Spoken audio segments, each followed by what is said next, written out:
अमेरिकेचे राष्ट्राध्यक्ष Donald Trump यांच्यामुळे जागतिक व्यापार युद्ध भडकलेलं आहे। चीन, कॅनडानं सुद्धा आता अमेरिकेवर टॅरिफ लावलेला आहे। शेअर बाजार कोसळला असून जगभरात सध्या मंदीची भीती निर्माण झाली आहे।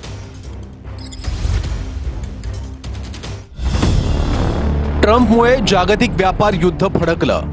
चीन, कॅनडानं अमेरिकेवर टॅरिफ लावलं। शेअर बाजार कोसळले। जगात मंदीची भीती। गुरुवारी अमेरिकेचा शेअर बाजार नॅस्डॅक 6% पडला। डाउ जोन्स इंडेक्स 1600 अंकांनी कोसळून 4% खाली घसरला। भारतीय शेअर बाजारही कोसळला। मात्र ही पडझड अमेरिके एवढी नव्हती।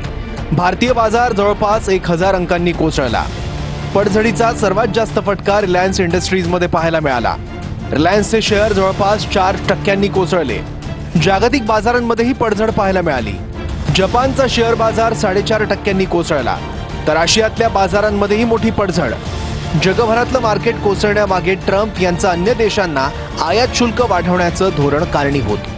ट्रम्प यांच्या धोरणामुळे इतर देशांनीही पावलं उचलण्याची धमकी दिली। कॅनडानं अमेरिकी वाहनांवर 25% आयात शुल्क लावलं, तर चीननं अमेरिकेवर 34% आयात शुल्क म्हणजेच टॅरिफ आता लावलं। ट्रम्प यांच्या धोरणांमुळे जागतिक व्यापारात संघर्ष सुरू। गुंतवणूकदार धास्तावल्यामुळे जगभरातले बाजार कोसळले। ट्रम्प यांच्या धोरणाचा फटका अमेरिकेलाही बसला अंदाज व्यक्त केला जातोय। इतर देशातून येणाऱ्या वस्तू महागल्यानं अमेरिकेत महागाई वाढण्याची चिन्ह। महागाई वाढली तर अमेरिकेत मंदीची भीतीही व्यक्त केली जाते।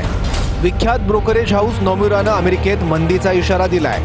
ट्रम्प यांच्या धोरणाच्या धसक्यानं जगात आर्थिक उलथापालथीची चिन्ह। कोरोना काळात जेवढी पडझड झाली तेवढीच पडझड अमेरिकेतल्या शेअर बाजारात एकाच दिवशी।